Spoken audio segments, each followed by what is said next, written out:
السلام علیکم ساری آفیشیل یوٹیوب چینل میں آپ سب کو خوش آمدید۔ آج میں آپ کے ساتھ شیئر کرنے والا ہوں ساریہ چودھری کے ناول اے شب ہجرا کی قسط نمبر 7۔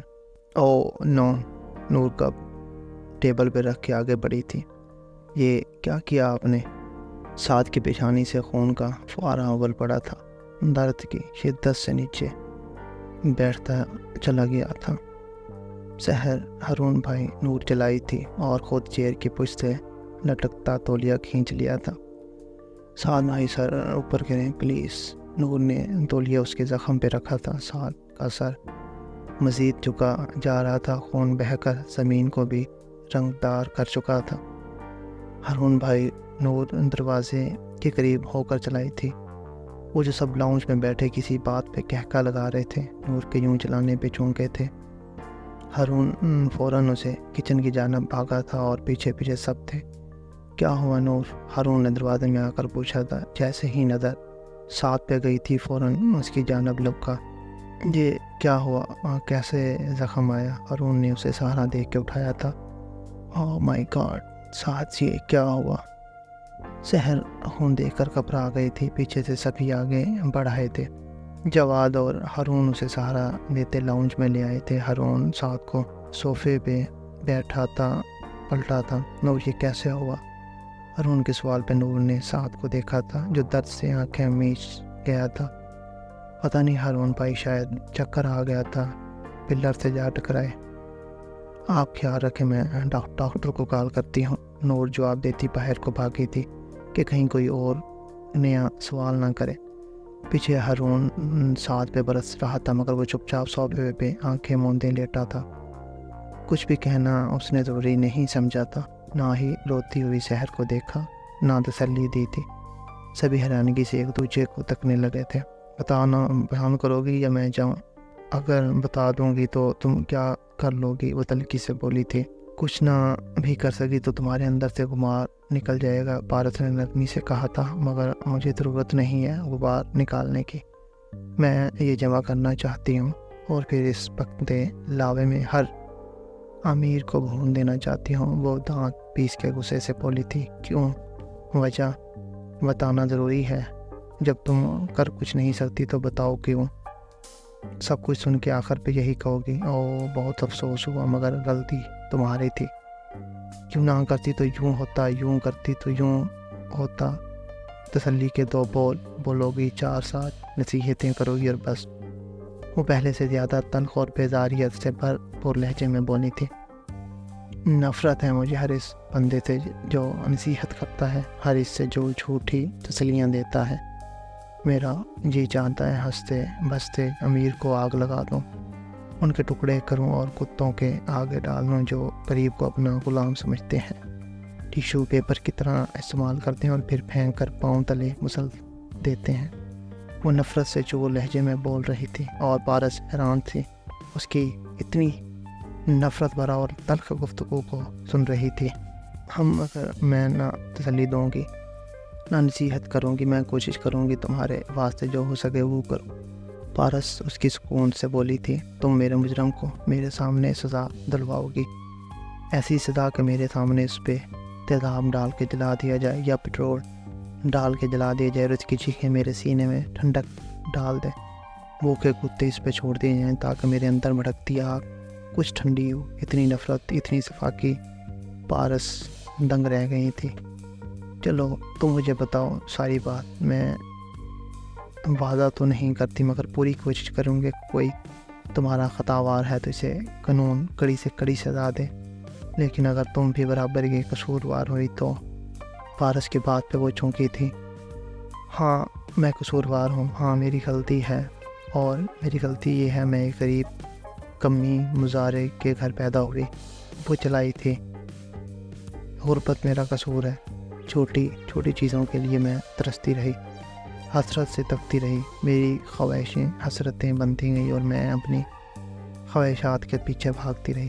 کبھی ٹی وی ڈراموں میں پڑے کر برانڈڈ کپڑے جوتے دیکھ کے تو کبھی شاندار ہیروز دیکھ کے، کبھی کالج یونیورسٹی میں کم صورت اور 2 کی لڑکیوں کو اعلیٰ کوالٹی کی چیزیں پہنتے برتتے دیکھ کے عیاشیاں کرتے دیکھ کے کیا غریب کو خدا نے نہیں پیدا کیا؟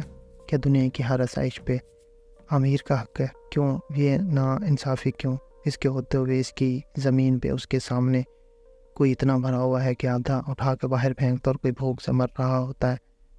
کیوں اس کے سامنے سب برابر ہیں؟ تو یہ نا انصافی کیوں؟ اب کی بار نفرت اور حقارت کی جگہ حسرتیں بول رہی تھیں۔ اس کے لہجے میں پارس چپ رہی تھی۔ اسے پتہ تھا پیٹ بھرا ہوا ہو تو نصیحتیں اچھی طرح آ جاتی ہیں، مگر جس کنڈیشن میں اس وقت وہ ہے کچھ بھی کہنے بیکار ہوگا۔ دیکھو میں کوئی دعویٰ نہیں کرتی، مگر اتنا ضرور کہوں گی کہ مجھ سے جو بھی ہو سکا میں کروں گی۔ بس اپنی ساری کہانی بتانی ہوگی۔ پارس کے لہجے کی سچائی اس کا ثبوت تھی۔ ٹھیک ہے، اس نے سر اصابت میں لا دیا تھا۔ اوکے، ابھی میں کام سے جا رہی ہوں، واپس پہ بات ہوگی۔ پارس کھڑی ہو گئی تھی اور وہ بھی کھڑی ہو چکی تھی۔ میں بوا کو کہتی ہوں تازہ ناشتہ بنا دے، ناشتہ ڈٹ کے کرو تاکہ انرجی ملے، پھر تازہ دم ہو کر بات ہوتی۔ پارس مسکرائی تھی اور وہ بھی سر اصابت میں لا کر رہ گئی تھی۔ یار میری بات تو سن، ہارون پیچھے آیا تھا، میں تجھے ایک بار بولا ہے دفع ہو جا، مجھے تیری شکل بھی نہیں دیکھنی، ساتھ دھاڑا تھا۔ یار قسم لے لو، جب میں کچھ غلط کہا نبرا مجھے یہی بتایا تھا، اسے سر کی زبانی سب معلوم ہوا تھا۔ وہ یونیورسٹی چھوڑی بھی اسکاٹ لینڈ جانے کے لیے، مگر ابھی تک پاکستان کیوں آیا مجھے نہیں معلوم۔ ہارون نے صفائی پیش کی تھی۔ میں وضاحت نہیں مانگ رہی تم سے، ساتھ غصے سے بولا تھا۔ تکلیف مجھے ہے، تم دونوں کیوں تڑپ رہے ہو؟ جواد بیداری سے بولا تھا۔ تمہاری تکلیف تمہارے کرتوتوں کی وجہ سے۔ ساتھ اس کی طرف مڑا تھا۔ جواد بدمزہ سا ہو گیا تھا۔ یار بس کر، اب اس میں کس کا قصور نہیں ہے، ہارون نے جو بولا سچ تھا۔ اب پارس نے غلط بیانی کی یا کیا مسئلہ جو ابھی تک ادھر ہے؟ غلط اگر اس نے کہا ہوتا تو وہ جا چکی ہوتی، وہ جھوٹ نہیں بولتی، نہ بے ایمان ہے۔ ساتھ اس قدر یقین سے اس کا دفاع کیا تھا، سب چپ چاپ ہو گئے تھے۔ ساتھ لمبے لمبے ڈھاک برتا کمرے میں جا گھسا تھا، وہ چاروں سر پکڑ کے وہیں بیٹھ گئے تھے۔ پارس ڈینیل اسے آوازیں دیتا آ رہا تھا، مگر وہ کہیں نہیں تھی۔ Lounge, drawing room, kitchen, library کہیں نہیں تھی۔ اب وہ کمرے میں جھانکا تھا، وہاں بھی نہیں تھی۔ وہ گہرا سانس کھینچتا باہر نکل آیا تھا۔ تبھی اس کی نظر کلاس ڈور سے باہر دھوپ میں نماز پڑھتی پارس پر جا رکی تھی۔ وہ ایسا ایسا قدم اٹھاتا اس کی طرف آ گیا تھا۔ کب سے ڈھونڈ رہا ہوں، کوئی خبر ہی نہیں ہے، کیا پروگرام ہے، چلنا ہے یا نہیں؟ وہ وہیں چیئر کی سیٹ کے بیٹھ چکا تھا۔ چلنا ہے، بالکل چلنا ہے، اور انشاءاللہ اپنے وقت پہ نکل جائیں گے۔ بس 2-3 کام ہیں، میں وہ کر لوں، پوری کوشش آج ہی کر لوں۔ پارس وضاحت دی تھی۔ مطلب کل کی فلائٹ ٹرن ہے، اب تو آگے نہیں کروانی پڑے گی سیٹ؟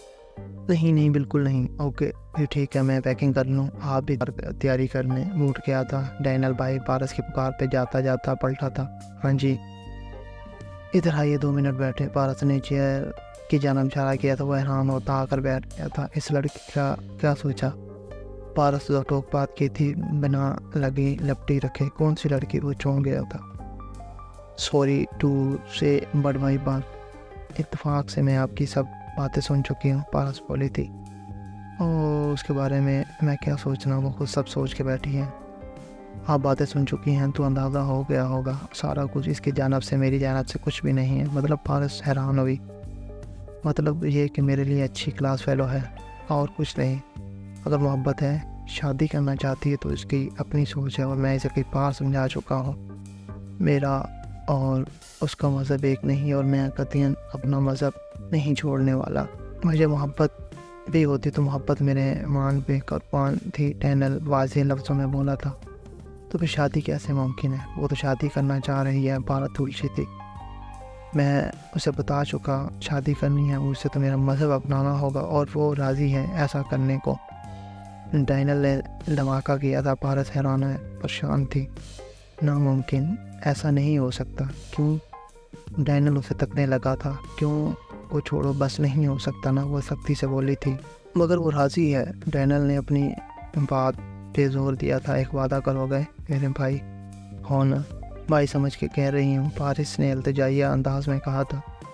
جی ضرور، مجھے بہن سے آگے کچھ نہیں، ڈینیل محبت رغلوف سے بولا تھا۔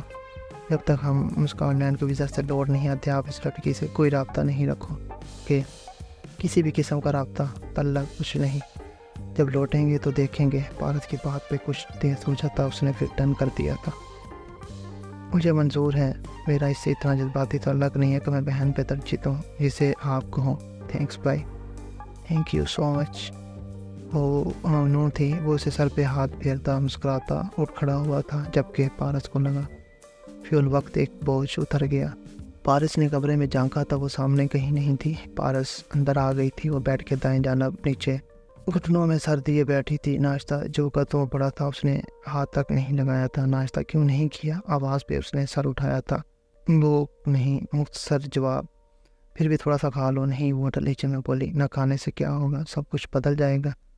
پارس کی بات پہ جھونکی تھی وہ. نہیں، اب کچھ نہیں بدلے گا کبھی بھی کچھ بھی.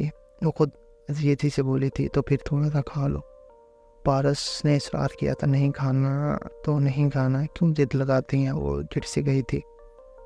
اچھا چلو مرضی. چلو یہ بتاؤ کون ہو، کدھر سے ہو، گھر کدھر ہے، اپنے بارے میں بتاؤ تاکہ گھر پہنچا دو. میرا کوئی گھر نہیں ہے، وہ تلخی سے بولی. کوئی تو ہوگا. کوئی بھی نہیں ہے. آئی کدھر سے تھی؟